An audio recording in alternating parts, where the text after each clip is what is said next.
Assalamualaikum, selamat malam, apa khabar semua? And good evening to everybody. So malam ni kita ada special mengenai acara ataupun events yang akan diadakan, iaitu Beaufort 100K Ultra Marathon Championship.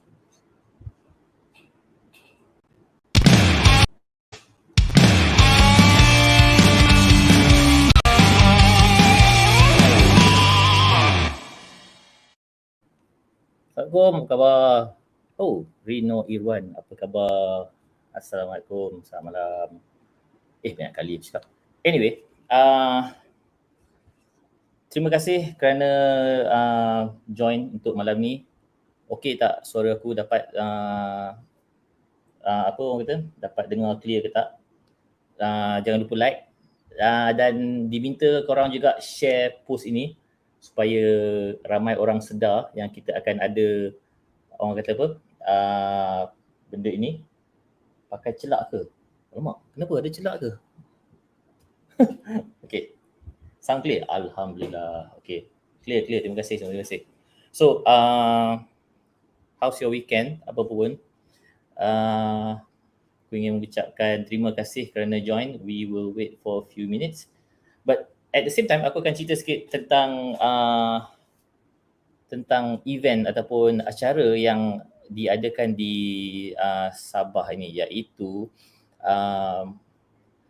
Beaufort 100K Ultra Marathon Championship. So acara ini diadakan di Sabah. So aku pun tak sure, tapi tak apa, kita akan dengar sekejap lagi. But untuk korang, banyak lagi event yang ada di Borneo yang mungkin orang yang semenanjung tak tahu.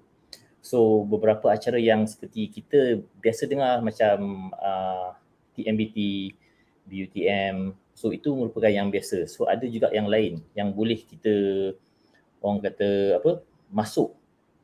Okay, cantik cap. Oh, cap tak jual lagi, nanti akan jual. Okay, so without further ado, untuk kita bercakap tentang tentang event ataupun acara ni, maybe kita akan panggil terus, okay, kita punya panel ataupun guest untuk malam ini. Okay, mungkin kepada siapa yang dah lama race, kenal dia. Macam aku pun kenal dia jugalah. Nanti kita cerita banyak lagi. Okay, let me invite our special guest. Okay. Hi Aman. Hi Isma, good evening. Hi. Hey, good evening, how are you? Good, thank you. So Aman, how's the weather over there? Wet. We've had a very tough week. Last week we've had floods, really bad floods in Kota Kinabalu, Penampang. We've had some major flooding. So we've been lucky because it's been dry the last few days. So everybody's got a chance to clean up all their houses after the floods. So yeah, it's becoming normal. We're getting used to it now, the floods. Okay. So thank you for being here tonight, and I would like to say that we are honored to have you here. And thank you. Well, for me, I know a bit about yourself, but could you please introduce yourself to the viewers? For those who doesn't know you that much, maybe just to clear everything up. Sure. My name is Aman Aftar. I'm based in Kota Kinabalu, Sabah. I've been organizing adventure races and ultra trail marathons and road ultras since I started about 21 years ago, organizing in Kota Kinabalu. So I started with the Sabah Sprint Triathlon, and then eventually the Sabah Adventure Challenge, which was a 3-day adventure race in the jungles of Sabah. And in 2011, I founded the Borneo TMBT Ultra Trail Marathon, which is now an international event and a UTMB qualifying race. I founded the BUTM Ultra Trail Marathon in Borneo as well 3 years later. I introduced the 250 kilometer ultra distance run from Sandakan to Ranau below Mount Kinabalu, which was a 5 to 7 day multi-stage ultra marathon. And one of the little races that I started, which was actually my training route for many, many years, was in a little town in Sabah called Beaufort. And I started a race which was a 63-kilometer race from Beaufort to the sea, in a little town called Kuala Penyu. And this race this year it's 10 years old, and it has a following, a really loyal following of runners, because it's such a tough race, not only because of the distance, 63 kilometers, but because of the heat. We have temperatures that exceed 39 to 41 degrees Celsius on average during a race, a typical Beaufort race, and we limit the participation to only 150 runners per year. So, and obviously this year we couldn't organize it because of COVID, so we have decided to organize it as a virtual run. So it's the Beaufort Ultra Marathon Championship, which is now on for people to sign up if they're interested. Wow. Okay, that is interesting. Well, you did mention that you started with the oldest event in Malaysia, which is TMBT, right? Yep. So, tell us about the first event or the first trail running scene in Malaysia, from your point of view. Well, TMBT was something I came up with the idea of TMBT over a period of 6 months. I had just finished the Sabah Adventure Challenge in Easter, sort of April 2011. And sorry, not 6 months. It would have been probably about a month or so after I'd finished. And what I'd done is I used Sabah Adventure Challenge as a test bed to see if we could get runners to participate in a 3-day race over an ultra distance of about 100 kilometers. And it was extremely popular. And so I decided to go and organize the 100 kilometers and the 50-kilometer TMBT Ultra Trail Marathon. At that time, it was the first of its kind. So many of the runners that did participate were either people we knew or people who had done our previous races before, the Sabah Adventure Challenge races. And then through word of mouth, it spread. So the first TMBT race actually started just outside of Kota Belud in Sabah, towards the northwest of Mount Kinabalu. And we actually finished in the Kulu Valley, which is a lot closer to Kota Kinabalu, a completely different area from where TMBT traditionally finishes these days.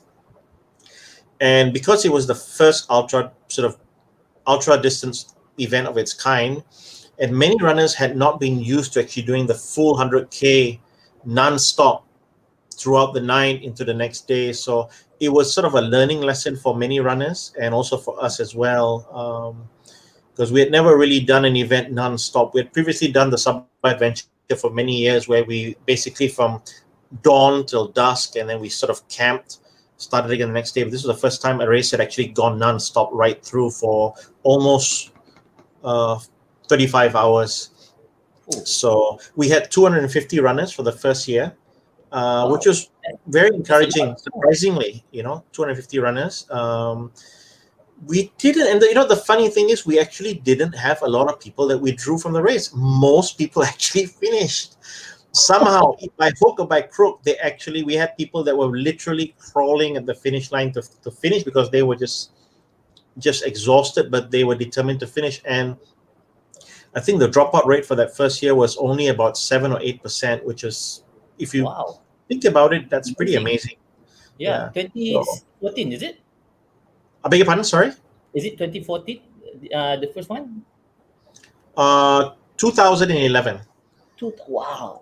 Yeah, so we had 250 runners, and it just grew from there. The following year, we had like 400, and then went up to 600, and eventually, sort of 1,005. It just grew from there pretty much. Not only because of Mount Kinabalu, not only because of the trails, but I think the experience that we brought to the race as well. People were pretty confident in the organizing as well, that they could rely on us, they could depend on us, and we were experienced, we knew what we were doing, and all these things and also we built relationships with so many runners, I think, over that period of time. And of course, TMBT, a lot of people are confused. What does TMBT mean? The most beautiful thing. Why did you come up with this name? You could have just called it Mount Kinabalu Ultra Marathon or whatever. And it really had to do with the fact that Mount Kinabalu in itself, it's such a beautiful object in itself. If you think about it, it's the most beautiful thing. If you actually sit down and look at Mount Kinabalu on a clear day up close, it's the most beautiful thing. So that's how I came up with TMBT at that period of time. So I carried on organizing TMBT, BUTM, and many other races up till 2016, after which I had to withdraw from organizing races. And I gave up ownership for TMBT and BUTM. I had just had surgery a few months earlier. I ruptured my Achilles tendon, so I was going through a pretty difficult time at that period of time, and I decided it was time to take a break from organizing. And I was exhausted. I was physically and mentally exhausted from organizing races for such a long period of time. And it was just, to me at that time, it felt the right thing to do, withdraw from organizing races. So I gave up ownership to friends to carry on organizing the events, and I took a 2.5 year break. I moved back to Labuan, the island of Labuan, where my family are originally from. And I just basically, after I recovered, I decided to start all over again with a new company, and to do things on my own, the way it used to be in the very beginning, where I took responsibility pretty much for everything. And I was the sole decision maker as well. So, yeah.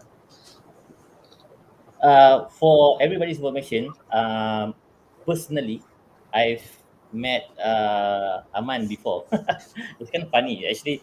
Uh, it was, I think, 20. I can't remember, 16 or 17. So it was in Kundasang. It was Hatsu Tatsu. Yeah. That was night trail run, and Yeah. Aman was the race director. Okay, so personally, I was amazed during that race. Maybe Aman, could you tell the viewers more about Hasutatsu? That was the last Hasutasu that was organized before I basically retired at that period of time. That was the last Hasutasu. I remember it was a night race in the foothills of Mount Kinabalu in Kundasang.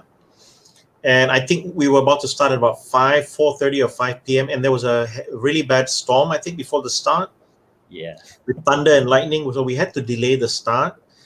And I remember having to try to brief everybody on safety protocols when it came to thunder and lightning in case yeah, um, runners were in the middle of the race course and the thunder and lightning started again.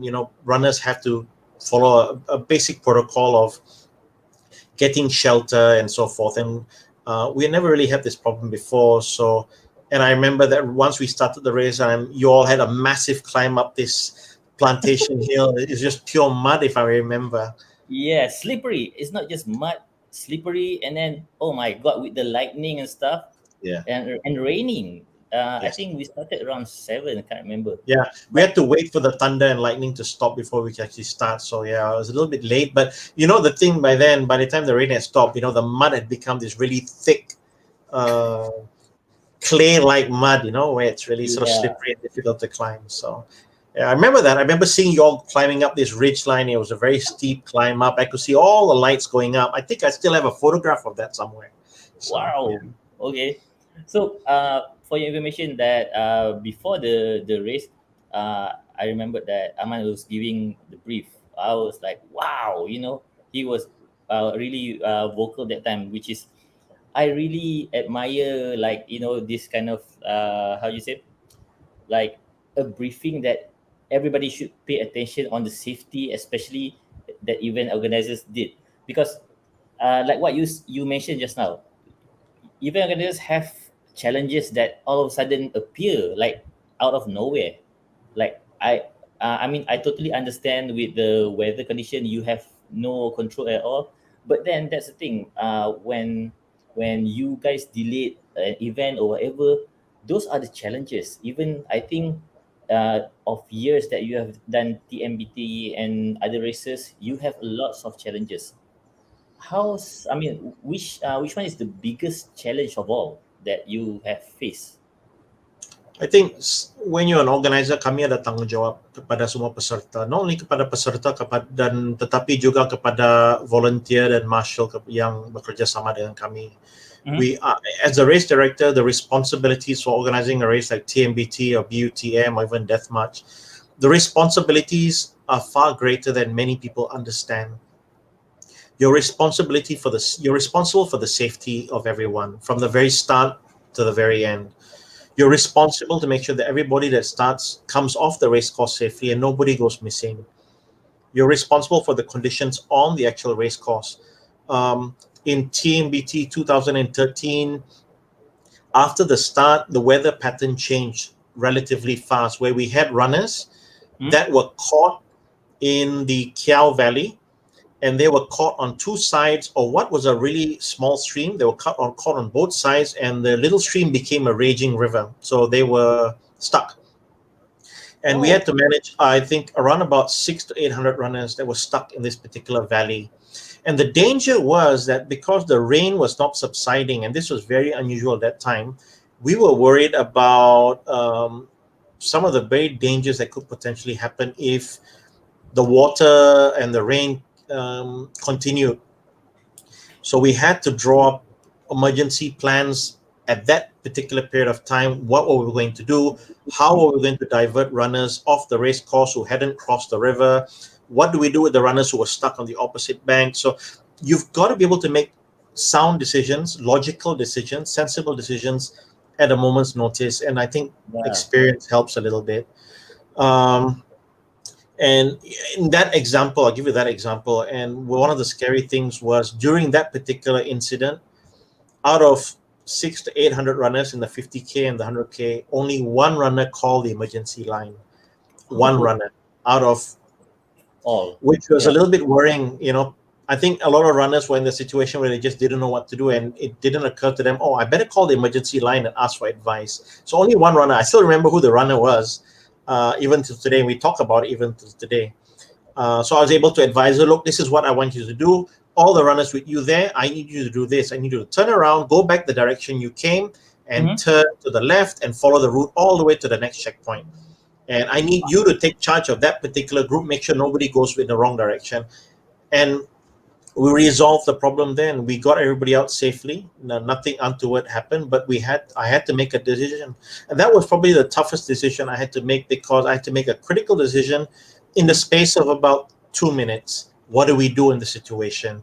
So, yeah, that was extremely stressful. But over the years, there have been many, many other incidents. And I wouldn't say anything bad really happened, but you really need to use a lot of experience, and you need to be very logical in solving problems or even foreseeing potential problems. And that's the other role of a race director. You have to be able to foresee a problem that may come in this particular instance, on that particular route. What could go wrong? What could go, and not everybody is able to do that, I think, sometimes. But that's part of the responsibility you take on as a race director. You're responsible for everybody you send on the race course. Because from my experience in trail running scene rather than road running scene, it's kind of like unpredictable. You have the weather, you have like everything. People get lost. We have all this kind of stuff happening in the trail running scene. So I think I totally understand those kind of challenges that you face. And even previously in UTMB and even in China, they have all this, incidents stuff that happens. We are at the mercy of Mother Nature, no matter what we do, no matter what we say. And that was, many people didn't really understand, 2011, 2012, 2013, why I was so strict on the mandatory kit. When I introduced the mandatory kit for the Ultra Trail Marathon race, TMBT at that time, and a lot of people were getting very irritated with me. He's too strict. He's not flexible. Where am I going to buy headlamps from? Where am I going to buy waterproof jackets from? But the thing is, they didn't understand the dangers that could happen if you are put in a situation where you don't have the right equipment. Yeah. And you don't want to be in that situation, because I know from experience what can go wrong. So we were trying really, really hard. I remember going to KL, going to Singapore and doing clinics. I even went to Sandakan to do a clinic with a group of 10 runners just to explain to them, so that I was hoping that they could then share it with other runners. So I went to KL, Singapore, in the early years of TMBT to sort of explain to people it had to be done. So I invested the time and the money, did it just to say, look, guys, if this goes wrong, you have the gear that can help you get through that particular. So we introduced the emergency blanket. We introduced the ruling that you must always have 2 headlamps. You must always have the rear-facing blinker light. The reflective vest was necessary for search and rescue in the dark during bad weather. There's so many different things that we thought about, talked about, and I introduced, and I was very strict on it. And it helped me see me through, because over that 20 years, the safety record that I've had has been excellent. But I needed to be strict, and then sometimes I had to have a very uncompromising attitude towards safety, and a lot of people didn't appreciate it, didn't like it at that time, but I hope they do appreciate it, especially if you see what's happened in China recently, where we had so many runners pass away from hypothermia and so forth. It can happen if we're not careful. Exactly. That is tragic, actually, what happens over there. Because from your experience, right, this thing can be avoided? We're talking about the China incident, or we're talking about a different? I think there were a few failures in the China event. There were a number of failures as far as the risk assessment was concerned. I think there was a failure in realizing what they were sending the runners into, because the storms were predicted, the weather pattern was predicted, but something went wrong in the decision-making process of sending the runners into that particular situation. And we also need to find out why the runners didn't have the necessary equipment, the jackets, the Gore-Tex jackets or the windproof jackets and so forth, emergency blankets. I mean, these are questions we don't have answers to, because we don't have access to the accident report. But I would say that there was a failure in the decision-making process. So, wow, okay. So back to Malaysia, the ones that we are having. Basically, you have been doing lots of events, especially around the Borneo. Can you name us a few events that are top, or like something to for us to look upon, like maybe next year or something, that a race that.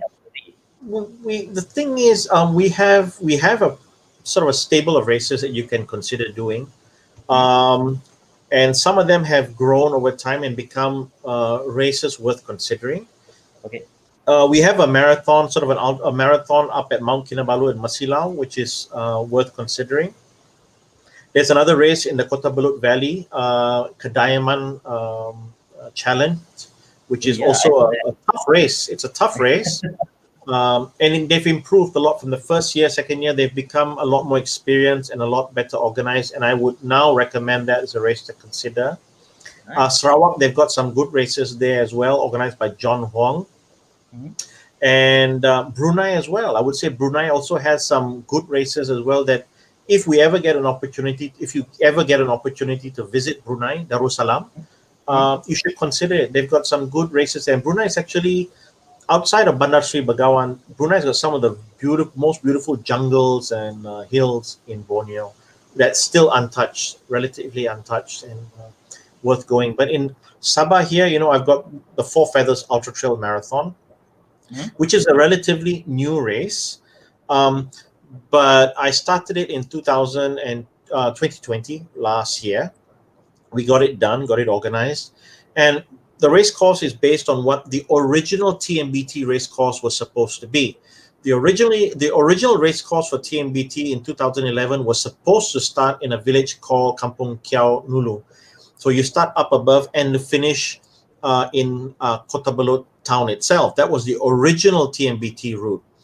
Somehow, about a few weeks before the actual TMBT race in 2011, I decided to change it in the complete opposite, to make it more challenging and to add on the hill. So instead of running downhill, everybody was going uphill. So that's how TMBT sort of evolved. And what I decided to do was to go back to the original route that was planned for, and to organize the Four Feathers race on that particular route that I never got to do in 2011. So yeah. Okay, it's interesting. You mentioned about all these races. I remember last time, I can't, whether it's true or not. I mean, correct me if I'm wrong.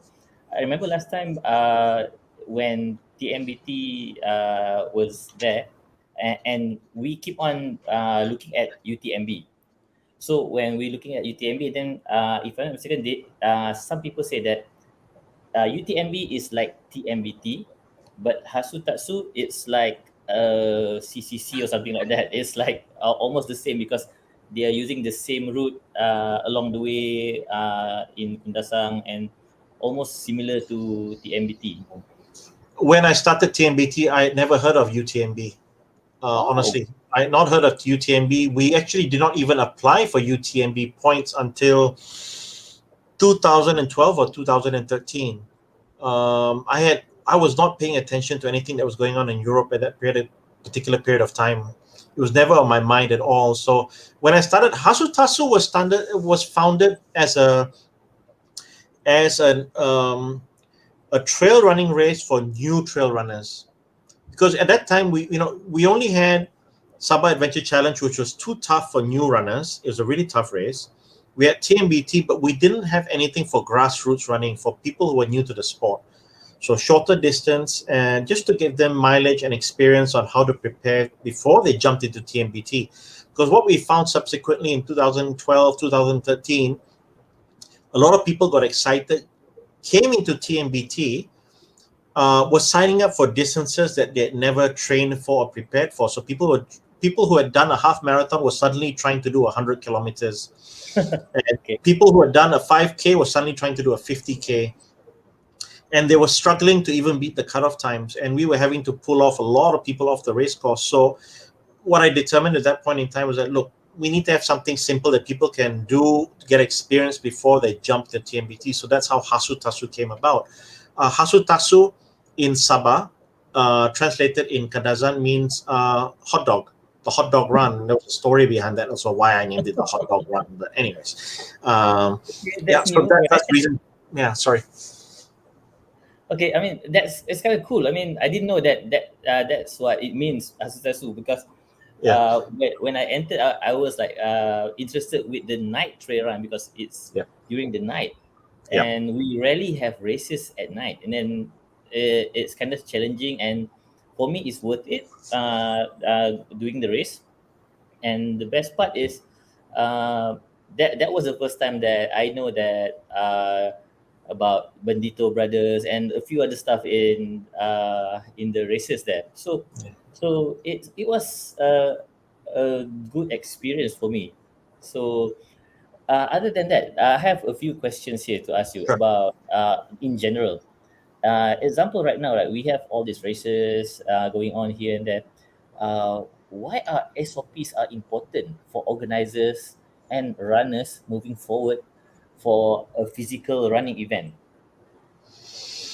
No, we're in very unusual times now, very difficult times. The last event that was organized, I think, was sort of the day before the first lockdown began on the 18th of March 2020. And since then, no physical marathons, fun runs, or ultra marathons have been organized. So by March next year, 2022, it would have been 2 years since a major event was organized. So these are very unusual times. I think COVID has changed the way we look at many things, and the way the authorities as well are dictating to us as event organizers the dangers of organizing events. But the problem is we're sort of in the dark as far as what SOPs will be. Mhm. Nobody's really talked to us so much. We haven't really had a sit down and had a real discussion. Last August, I called together a group in Sabah here, Dr. Mervyn George, Dr. Ahmad Nordin, a member from the Sabah Trail Running Association, Mr. Donald Stevens, and a runner by the name of Mira Sapino. We sat down, we looked at the ITRA recommendations for SOPs for races in Europe. And we created our own set of SOPs, which we then presented to Sabah Trail Running Association to bring up with the authorities as a guideline of how we could organize races safely. Nothing really transpired until recently. I think about 2 months ago, they were able to have a discussion with Jabatan Belia dan Sukan in Sabah, for example. And they were able to exchange ideas and also to have an in-depth discussion. It took almost a year, unfortunately, but the situation is what it is. We had some political instability in Sabah, COVID. We had 2 lockdowns in between, so yeah, it interfered in a lot of things. And I think the government also has taken a wait and see attitude as well to say, look, we don't want to commit to anything. We want to just see how COVID is going to pan out. Let's talk about it further down the line. And that's where we are at this moment in time. We've just come out of our 4th lockdown. I think the restrictions are being eased now. More the population has been vaccinated. So we're heading in the right direction towards herd immunity, but hopefully there won't be any more lockdowns. But we simply cannot organize any events going forward until we have sort of a guideline to help us along, to guide event organizers as to the do's and don'ts. It's at the moment we're sort of in the dark, and it's very difficult to plan ahead. And even runners need to plan ahead. They need to plan the year. They can't just simply go for an event that you announce next week to turn up and do a race. Everybody needs to train and prepare accordingly. And that's the situation we find ourselves in at this moment in time. There simply are no safety standards and SOPs in place for physical races at this moment in time. And where we ourselves are trying to make our own SOPs and our own safety standards, but of course we can't organize anything. So yeah. I mean, you mentioned like your own safety SOP. So what kind of example of SOP that you guys trying to implement? Yeah. Looking at what ITRA recommended, and the ITRA recommendation last June, July, was very sensible in that they restricted the number of participants, which makes sense. They called for staggered starts, meaning that only a certain number of runners could start at any one time, and everybody had to be spaced 1 or 2 meters apart, which made sense. The use of face masks and limiting the number of people at the actual venue, the start venue, and also the finish venue. So there was a lot of very practical things that came up, which we adopted. We made some amendments to it to suit the Malaysian, our way of life, our culture, because there are certain things, we go through villages. Example, UTMB, you don't really go through villages, so they don't have to worry about contact with local villages there. Runners are pretty much up on the Alps. There are no real villages there, only volunteers. So we had to make amendments whereby when runners went through villages, what the SOPs would be. How would we reduce the risk of passing on COVID if somebody was infected to the village community? So all these things had to be taken into consideration. So these were some of the things we talked about. And one of the other things was we decided that once we understood a little bit more about COVID, what was COVID? How could it be passed? We realized that COVID would have been passed at any race venue, especially when there's social contact between runners and volunteers.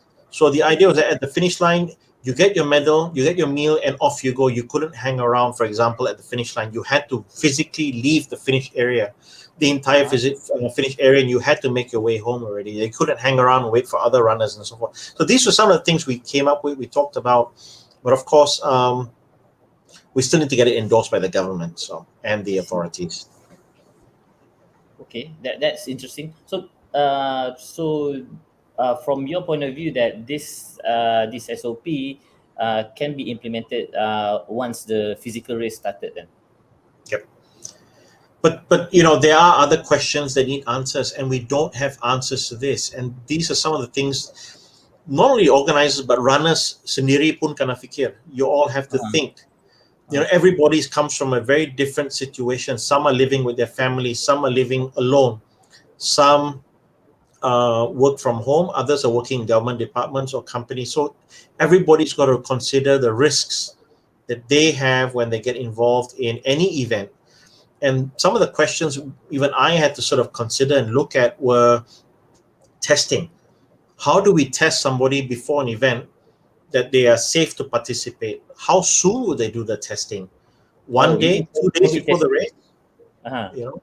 And what the state government, let's say Sabah, for example, what the rules would be on testing. Would somebody from Semenanjung, Malaysia flying to Sabah, would they have to do a test? What kind of test? RTK, PCR? Yeah. What kind of test would they have to do? And all this costs money. On top of Yep. the ticket for flying to Sabah, for example, you'd have to consider the cost of testing. Mhm. And then there's also the danger of contracting COVID as you travel, or even coming into close contact with other people, either before travel or even after landing. And then the risk of being quarantined as well and not being able to travel. I mean, it's so complicated. I'll give you an example. Okay. Let's say the rapid test kit. We call it the RTK kit, which is available relatively cheap. Anybody can buy it. If runners are not honest and they're not sort of ethical in the sense that, you know, as far as the rapid test kits are concerned, they're not 100% accurate, especially if you don't follow the guidelines on using them, i.e., using them as soon as you get up in the morning, doing a self test immediately after, and not thereafter, and not contaminating the test kits and so forth. If you come into close contact with somebody that may have COVID, you have to do your test on day 3. All these things, a lot of people are not likely to follow, or probably are not aware of. So it's not as easy as we think. It's a lot more complicated. Just even by RTK tests and stuff, because we I mean the safety of the runners is one of the importance too, right? I mean that's one of the things that we need to ensure. and Yeah. and how about the participant? What amount that you expected, I mean, for an event, as example? Um, you mean in future races, in future Yeah, events? future events. I think it would depend. I'm used to organizing small events. I actually am used to organizing really small events. I like organizing small events rather than the large 1,500 or 2,000 people sort of events. I enjoy organizing smaller events because that's how we started in the very beginning. Ah, When I started organizing races in 2000, it was with 50, 60, 70 people. We started small. And we started organizing races because we enjoyed organizing races. It wasn't done for profit. It wasn't done as a business. It was done because we enjoyed organizing events. and your And it was passion. something we did because word of mouth spread and people kept coming and saying, "Look, we want to do your race. We want to do your race." And it started from there. So we're used to organizing small events, but I think it's a matter of how and what we go about doing, and also it really depends on what the government policy will be in 2022. Mhm, Once we vaccinate the majority of the population in Malaysia, mhm. what is going to happen? Are we going to open the borders within Malaysia to travel? Are we going to insist on testing or not? Because in Europe, races have started, trail running races, adventure races. Everybody's back to racing already. Okay, they are protocols, they are SOPs. People are doing self-testing before races, and that's fine. I haven't heard of any cases or any problems in the recent UTMB race that involve people having to go into isolation or quarantine and so forth. So I think if we adopted a more liberal approach to how we handle COVID in the future, I think we'll be back to normal by next year, by middle of next year, not in early 2022, more towards middle of 2022. But it really depends what government policy will be. And that will determine the future of whether we can organize physical marathons or half marathons or fun runs or even ultra marathons. It will come down to government policy. Because Eugene said something almost similar. He said that we have seen UTMB and other races are able to held successfully. Do you think with 80% of herd immunity achieved that we should try to attempt to restart the industry? I think, first of all, we have to accept the fact that a person who is vaccinated can still carry the virus. They can still transmit the virus. We have to accept that. I think there's a little bit of a misconception or misunderstanding that once you're vaccinated, you cannot contract COVID. You cannot pass on COVID to anybody, and that's wrong. You can still carry COVID and pass it on to somebody else, who can then pass it on to somebody else. So we must accept that first as a fact.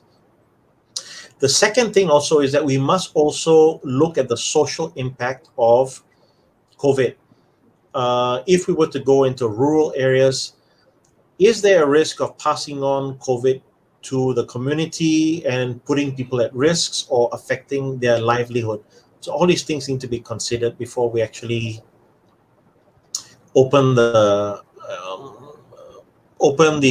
doors to organizing races. I think it really depends, and I think what we are going to be looking at is organizing races in an isolated bubble, meaning that you are organizing a race in one particular area with as little contact with the outside world, meaning villages and people in small communities. You're going to be organizing events in an area that is private and specifically only for that event. If we were to do it in that particular way, or that method, I think it would be possible to organize a race. So it really, like I said, we need to sit down and have a real serious talk about this. How do we proceed? And it's good to get feedback from everybody.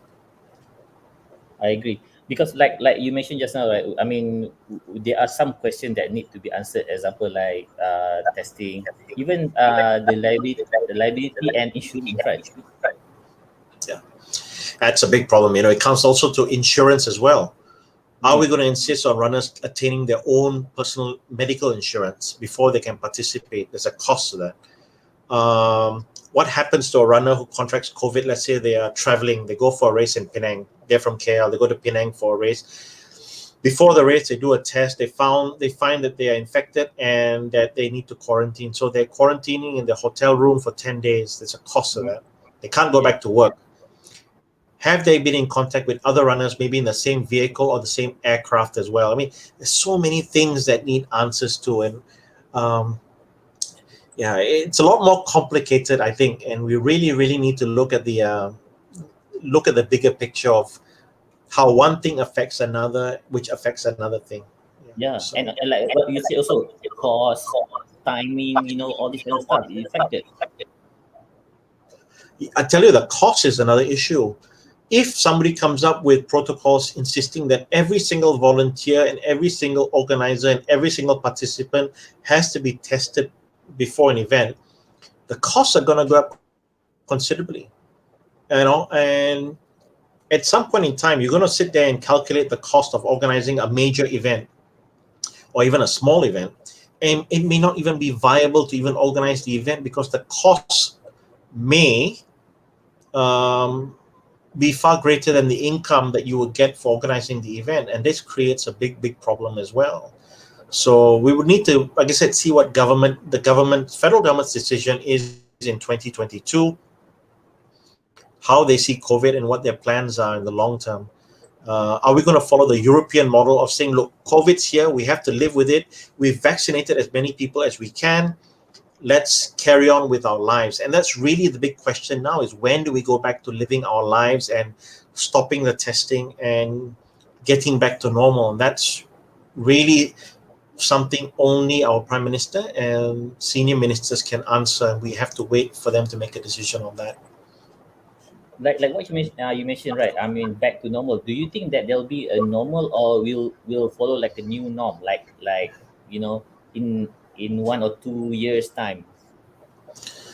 Well, according to medical doctors that I talked to, including medical doctors that worked with me on the SOPs that we created last year, we've had very frank discussions over the last 2 or 3 months about COVID. Now that they themselves have a better understanding of COVID, the general feeling is that COVID's here to stay, at least for a number of years. It's not going to go away. We're going to have to keep coming up with vaccines to be able to handle the new mutations, the new versions of COVID that are going to come out. So we've just had the Delta virus, which has arrived in Malaysia. It's rampaging through Malaysia now. And they're trying desperately fast to come up with a vaccine to deal with the Delta variant, for example. There'll be more variants to come out over time, unfortunately, and it's hard to say. We really have to wait and see what happens. I would like to think that we can get back to normal. I think we should.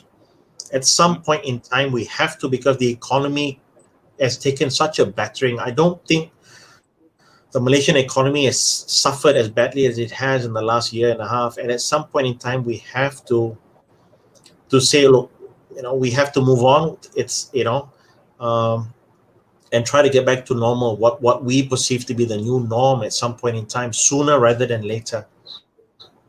Yeah, I agree. And not just the government. I think it's also the community itself, the running community. They have to play a part in all of this too, right? Yes.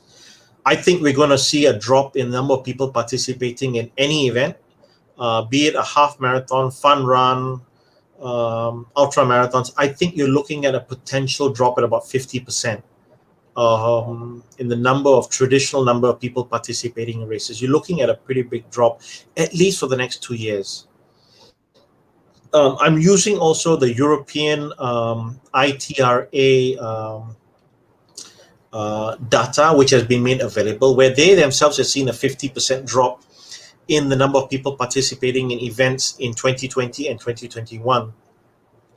It will probably be the same in Malaysia. There'll be a lot of individuals and running groups who probably are still thinking of their personal well-being, the well-being of their families, and just saying, look, it's not worth it. Mm. It's okay. I can wait.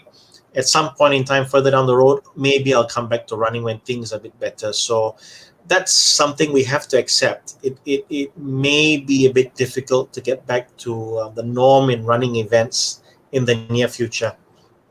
Ah, okay. The norm that you're trying to say here, is it like the actual event norm, or it's like the overall, like participant, the the price, and like. I think I honestly believe that you're not going to have. I don't think it'd be possible to have 10,000 participants in a marathon anytime soon.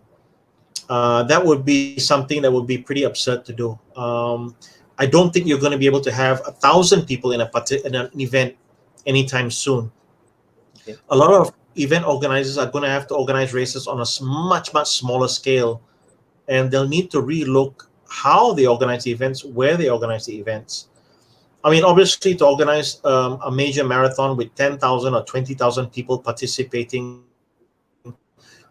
you are not going to mitigate the risks. The risks of contracting COVID or even spreading COVID is going to increase dramatically. And that's what we're Mm-hmm. trying not to do in any event. Um, I think we're going to be looking at significantly small events. I know UTMB went ahead; they had a really large participation. But the thing is, they've accepted the fact that COVID is within the community, and there's nothing you can do. It is what it is. Mm. You may control it, but you can't control the outcome. So they've accepted it. But the thing is, we haven't got to that stage yet. We're still a long way from that. And until we accept the fact that COVID is here to stay, and we open our borders, even interstate travel, inter-district travel, or even travel between Semenanjung, Malaysia, and Yep. East Malaysia, even that also is being closed for quite a while. Until we accept the fact that COVID is here to stay and we try to get back to norm, I find it really hard to see us organizing any really big events, large participation, anytime soon. I don't think so. I see. So, what do you expect? I mean, when will we have the first physical um, races from your point of view? I think I would think that um, middle of next year is probably realistic Mm-hmm. for small events, and hopefully by 2023 we'll be able to get back to large scale events in excess of 1,000 people. I think. Okay. Um, like uh, like what you mentioned earlier, right? There's been some discussion with the federal ministry, and we are still in the dark right now, right? Yeah, they I think I think the other thing also we have to accept the fact is that nobody really wants to make any decisions when it comes to sport, when it comes to events at this point in time. It's also a political decision potentially as well. The responsibility of making a decision that could affect thousands of people. The last thing we want is for a major marathon or major event to be organized, and then to find large numbers of clusters spreading as a result of that event. And I think they would prefer to wait till 2022 before sitting down and sort of working out the SOPs for the future. So I think we need to be a little bit patient, give them a little bit of time, give everybody a little bit of time, and see the rest of the year out. I don't think it'd be possible to organize anything this year. Maybe small-scale events if the government or individual state governments were okay with it, but definitely not a major event. I don't think that would be possible, and it wouldn't be prudent to do that as well. So. All right. Well, let us talk about events because your event itself. I'm gonna share the picture of your events. Okay. There you go. Okay, here are some few photos of the events that maybe you can explain more on the Yeah. some. So these are some of the experiences that runners had on the Beaufort Ultra Marathon. We traditionally organize a 63K ultra marathon every year, the early part of the year, January, February. And it's 63 kilometers with temperatures in excess of 40 degrees Celsius. And the ultra marathon starts at 3 a.m. And generally, the last runners cross the finish line in 12 hours. So just after lunchtime. So just after 3 p.m. So it's a very, very tight cutoff time of 12 hours to finish. And we generally restrict participation to only 150 runners for the 63K. So it's got a following. We have our own cult following, if that's the correct word to use, for the Beaufort Ultra Marathon. And a lot of people find it a little bit sadistic because of the heat. We have a section on the Beaufort Highway between Beaufort and Kuala Penyu. Oh, this particular photo is actually on the road. This is probably around about 8 to 9 a.m., just after the sun has come up. And eventually the runners move on to a beach section where they have about a 10-kilometer beach section under the hot sun. And by then it's almost lunchtime and temperatures at about, 38, 39, 40 degrees Celsius under the hot sun. So this was something that I had always wanted to do because it reminded me a lot about the desert races that I had done in China and other places. And it was also part of my training route as well in between 2000 and 2005 that I used to use as well. So I decided to start the Beaufort race on that route, give runners an opportunity to, have an experience of what it felt like to do a desert race or a real ultra marathon under the hot sun. So, yeah. So obviously this year we cannot organize Beaufort, so we've converted it into a virtual run. So you can sign up for this virtual run. It's 100 kilometers, so you can accumulate your distance over a period of a month or so, or 2 months, and aim to finish instead. Yeah. I see. Okay. I'll show this. So this is what you mean, right? Yep. So if this thing will be in physical races, so are you going to like increase more the participant, or will you maintain? When will I what? Sorry. Are you going to maintain the numbers of participants, or are you going We're to going to keep increase it it? at we keep it at 150 because the risk assessments don't allow us to allow more participants, unfortunately. So whenever we do a race, whenever I organize a race, instead of I conduct risk assessments on the race course. I give it a lot of thought, and I look at the pros and cons and the dangers of the route. And for me, there are limitations to how many people we can manage and look after over a race course like this under this sort of temperatures. The most runners who participate in the Beaufort race are pretty experienced, so they know what to expect, and that's important. And yeah, so I think 150 is just nice. It allows us to manage and look after people on the race course. We're not looking for numbers. We're looking more for people to come and have the experience of being a part of the race. Yeah. I see. When will the race begin, then? Usually, we all. Which one? We're talking about the virtual run. The virtual run, yes. Well, the virtual run has started. It is on now, and you can register on Checkpoint Spot now for the event. And registrations are open till the 15th of October, and you have until the end of November to finish your 100K. So this is the website for everybody's information. I mean, you guys can check out the website here in Checkpoint Spot. Then you just can. There you go. There's the results. So we So have a you have leaderboard as well. And we've yeah. got runners that have finished 100K already. So they've been uploading the Oh, results and so forth. So it'll be interesting to see, how it pans out. So yeah, so we can see that Eswaran has now overtaken Won Kuding. Won Kuding was leading. He had finished his 100K, uh-huh. and he was leading, I think, the last 2 weeks. And now Eswaran has sort of overtaken him with a difference of 2 hours to finish, I think now. So 7 hours, 42 minutes, 10 seconds is the time to beat now for the men. So yeah. Wow, interesting. All right. So for those of you who was interested to join, it's still open, but we do have some special stuff tonight, right?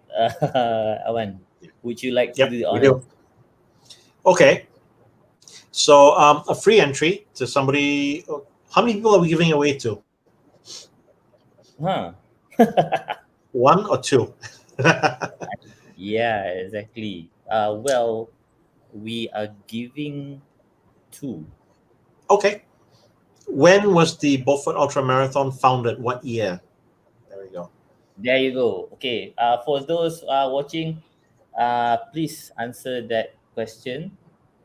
Okay, and then the question is when? When Uh, did the Beaufort Ultra Marathon begin? What year? yeah. What year? Oh, okay. We got a few answers now. Hmm. It's kind of quick. All right. How many do we have? Yeah. We have it's still going. Okay. Okay. All right. While we waiting, okay. We can talk about something else. Okay. Even the races that is going on here, right? I mean, we have like a not a quiz or like a quick question to you, just a special thing that I thought of last minute while we are waiting for the answers and stuff. Okay. So I have a quick question that it's like a you have to reply like in 1 or 2 words, just like a quiz. So, but my quick question would be, what do you want to do once the pandemic is over? just for fun. Travel. All right.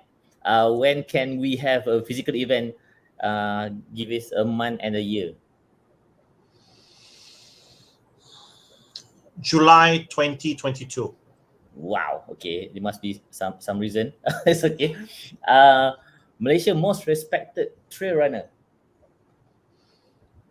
Haidili Muhammad or Dino. He's probably Yeah. the youngest Malaysian ever to win an extreme event in the history of all ultra events. It would have to be Haidili Muhammad, Dino as we Dino. know him. And I would Right. also add that Mohammad Puzi as well is probably one of the most distinguished ultra distance runners or even athletes that we've ever had in Malaysia. So, yeah. All right. So I'll continue with the quick question soon. But we have a winner already, right? Okay. So the winner is, let me check. The okay. Can you tell us? I mean, can you tell the viewers the correct answer first? At least they know. 2011. There you go. So the winner is Arlene Arlene Simon. Okay. So congratulations. Please DM us later for your details. All right. We have the second question. Can we have the second question, please? Okay. Second question is hmm,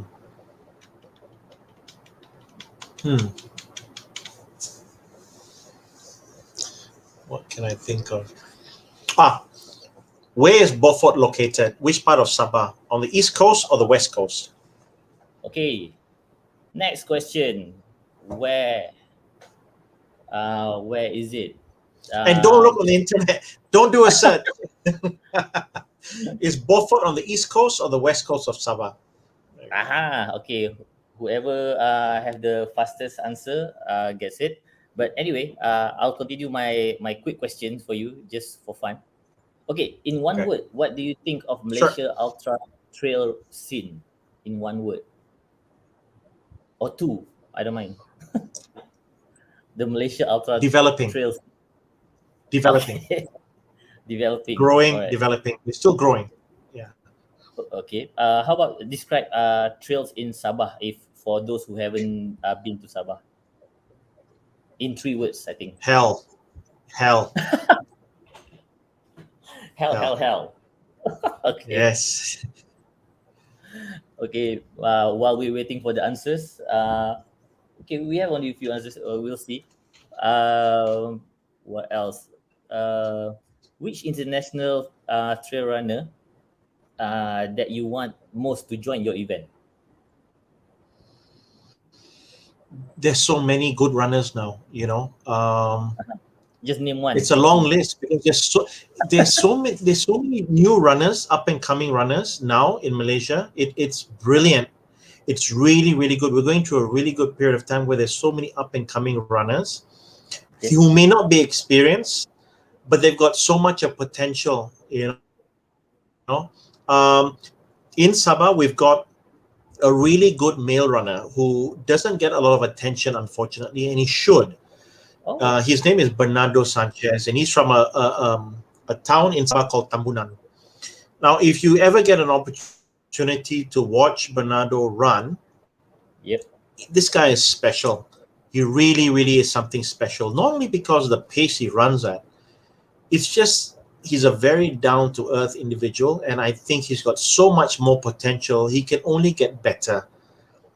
We've had him at our races. You know, he's won all the races that I've organized. But the thing is, what's scary about Bernardo is he can only get better, and there will come a point in time where he will need to move on to take on a race in Hong Kong first, and then with experience and guidance, I hope he will consider doing UTMB or one of the UTMB races, because I think he is at that level. He is on a different level from many runners in Malaysia who are good runners, solid runners, you know, and they're almost at the elite level. But Bernardo is on a slightly different level, and I would like to see him up and taking on the elite runners in Europe. And I think he's the guy that we should be looking at, Bernardo.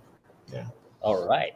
So personally, I've seen Bernardo race before in I think UTM. Sorry, BUTM. Yeah, I've met him, and yeah, and also TMBT.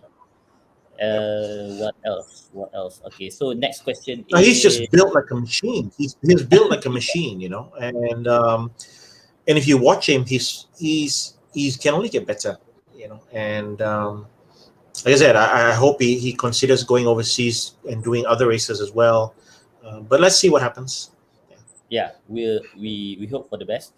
Uh, okay. What's your favorite trail running brand? I'd have to say Solomon, because I've been with Solomon since 2001. Um, it's always been the go-to brand for me. It's a trusted brand because it's always all the Solomon shoes I've used during races and even organizing, they've withstood all the thrashing, we've put them through. So for me, it's Solomon. Um, there are some other good brands there, but I just think that Solomon it's on a level on its own. So yeah. Okay. What is the most memorable moments in your event that you have done? The most memorable in an event was safely getting 60 runners across from the town of Sandakan all the way across to Ranau below Mount Kinabalu, covering about almost 250 kilometers in 2016. And what was significant about it, it was the first time that 60 runners had been managed over a course of 7 days, 6 or 7 days,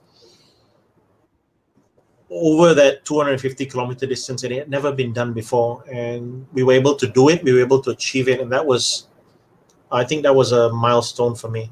So yeah. All right. I have a few more. These rapid questions. If Beaufort Trail Okay. has a tagline, what would it be? If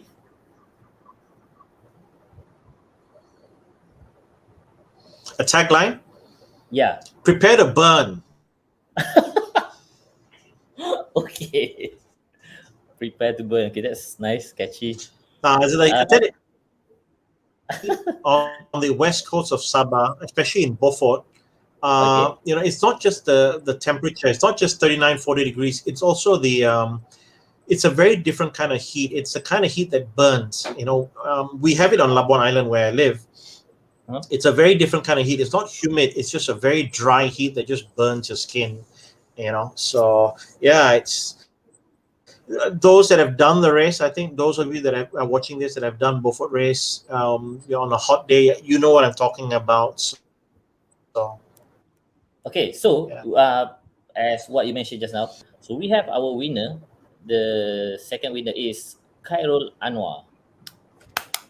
Congratulations. So please PM Cool. Well Flarin and done, I. Meryl.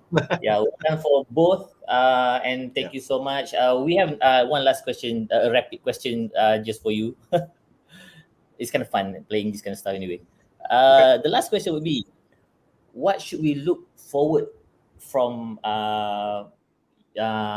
your event in 2022?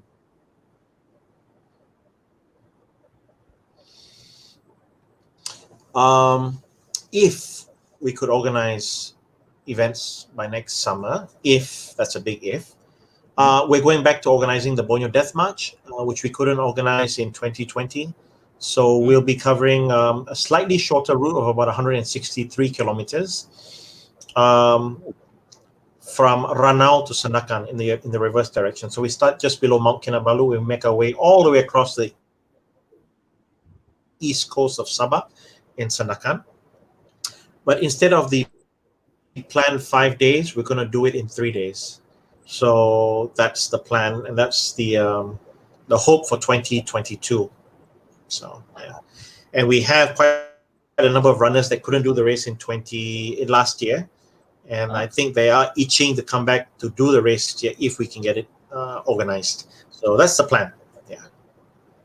Nice. So thank you so much for answering the rapid question. Hope you like it. Because I mean it's just for fun anyway. No And worries. Happy.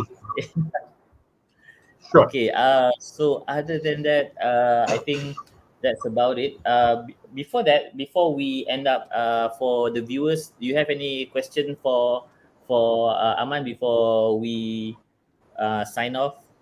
Okay, if you do you have any question, I mean, I mostly asked the question already, I guess. Yeah. And anything from your side, Aman? Would you like to tell the viewers about, I mean, in summary of today's session, and also what do we expect in the overall trail running scene? I think it would be good to get feedback from runners. What do they think? Are they ready to come back to running? Are they ready to start participating in races if they've been vaccinated already? That's something we have to discuss with the running community. It's not just organizers as well. It's also the runners. The runners have to want to be able to come back. They have to want to feel confident and comfortable coming back to races before we can plan for it. So it'll be something interesting to ask runners, I think. So yeah. Right. We have a quick question from Saurabh. One of my friends here. Saurabh asking, will Sabah Adventure Challenge will return in the future? No, Sabah Adventure Challenge more than likely won't make a comeback. Sadly, um, when I retired in 2016, when I was not well Uh-huh. at that period of time, and like I said, I needed a break from organizing races, and I needed 2.5 years to get over illness and other things. Um, I gave up all rights and ownership of Sabah Adventure Challenge. And at that time, also, there was a general feeling as well that it was no longer a viable event to organize because the cost associated with organizing a 3-day event um, didn't make it viable for the entry fee that we were charging for Sabah Adventure, which was still relatively cheap for an event of its kind. So, from a cost point of view, it doesn't make sense, unfortunately, and I hate saying that. If we're able to get a really big sponsor to help, yes, that's possible. But if we didn't have a sponsor, then I would say it'd be really, really difficult. A lot of people, I get questions all the time. When is it coming back? Are you going to organize it again, and so forth? I miss it. I do, but um, some, I have a belief that some events have an end date or an end of life date, and so I think Sub Adventure came to the end of its lifespan, which was almost 15 years, 15, 16 years. And Oh, sometimes you have to let some events go, I think. So, yeah, all right. that's how I So, feel. Yeah. okay. So, I guess that's it. It's I think our Reno here asking that bring back hot dog race. Um, don't really have much to say. Hasutasu will be back. We definitely will bring Hasutasu back. We did a test run of Hasutasu for a small number of you that did it in 2019 August. So we'll go back when things are better. So Hasutasu will definitely be back. Four Feathers is planned for next year. We couldn't organize it this year, unfortunately. So we are back next year. So you'll have the 50 and the 100 kilometers as well. Beaufort will make a return as well, but we may have to cut down the numbers from 150 down to maybe 75 runners. Depends on Wow. SOPs and what the government decides. Yeah, so we'll see. And also, we also I think also need to get feedback from runners if they are really, really ready to come back and to compete in races as well. Like I said, Mhm. it's a two-way street. We can plan for things, but if runners are not really ready to come back, then it becomes a problem. So Labuan Right. Ultra won't come back, unfortunately. I won't be organizing any more races in Labuan, sadly. I've moved to Kota Kinabalu now permanently, and I've said goodbye to Labuan, and I have many happy memories. But the Labuan Ultra was something I only ever planned to do once, sort of as a farewell. So, and it finished on a really Wow. nice note. So I don't really have plans to go back to Labuan to organize any more races. My future is, I think the plans are still to go back here. We've got some new races and new concepts, different Wow. kind of races, something, a totally different concept of races. But we will be patient and we will wait for the right time to announce them and to launch them. And there'll be races that are different from the norm. I always believe in a different challenge rather than repeating the same thing over and over and over again. It's kind of like running the same route. I mean, how many times can you run the TMBT route over and over again before you get bored. It's the same thing. At some point in time, you're going to say, well, I did it last year, I did it the year before, I think I want to do something else. There's so many good races in Malaysia.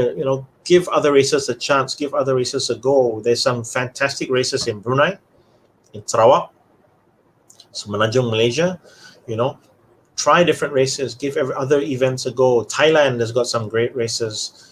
Hong Kong has got some good races. Vibram is a good race. There's some good races. But Thailand, if you didn't want to travel too far, look at Thailand as well. So, Yeah. Even You the can neighbors, travel. in Indonesia. Even in Indonesia, we have a few good Yes. events there.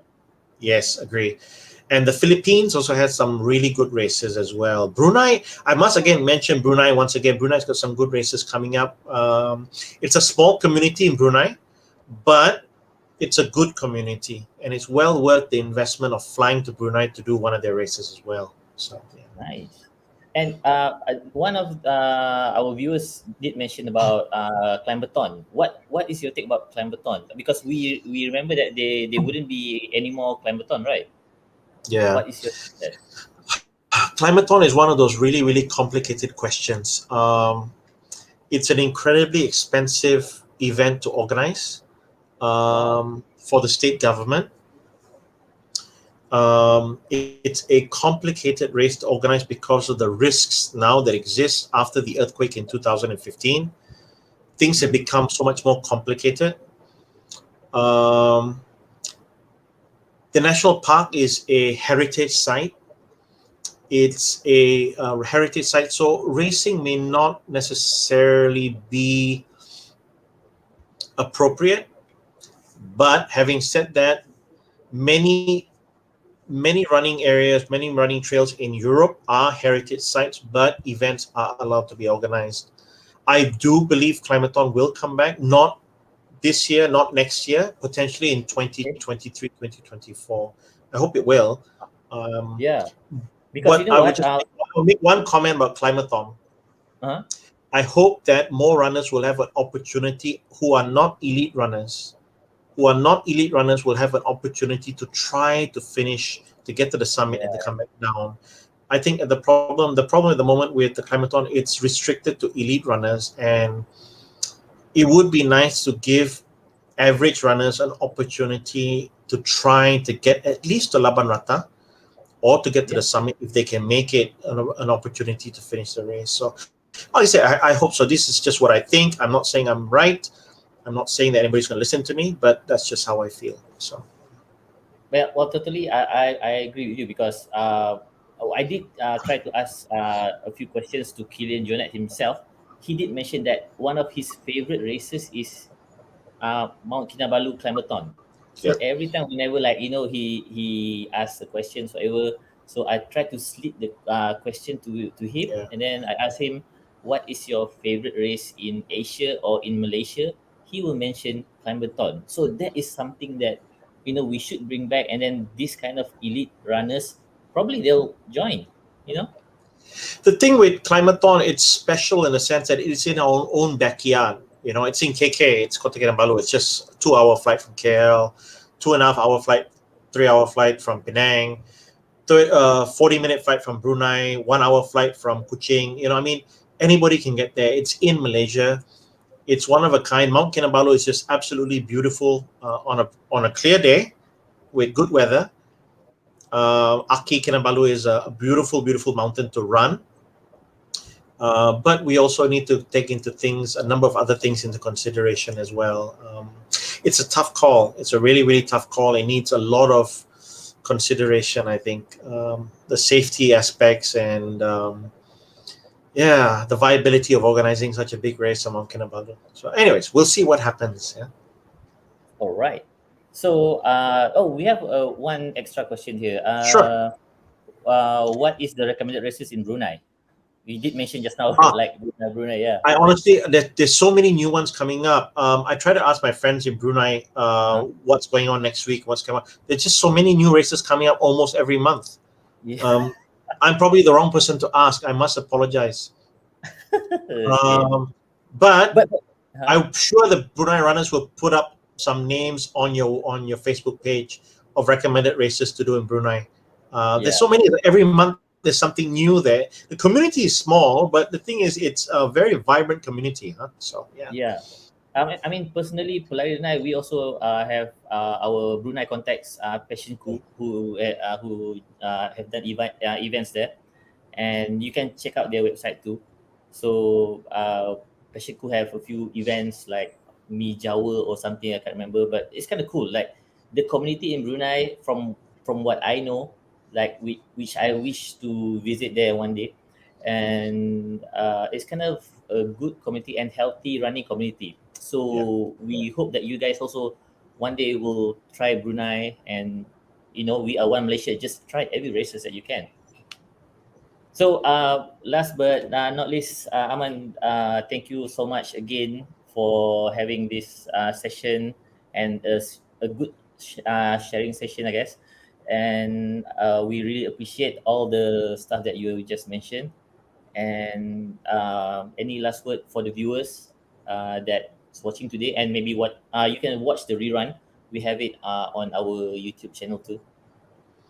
No, just thank you so much, everybody, for listening to us, listening to me talk on a Saturday night, and stay safe. And hope to see you again in a future race that we organize, hopefully in 2022. Can't wait for that.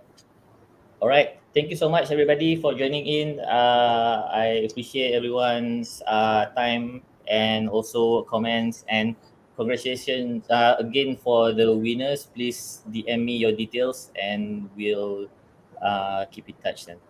All right. Thanks again, Aman. Thank you, everybody. And Selamat good malam. night. Selamat Thank malam, you. everybody. Good night.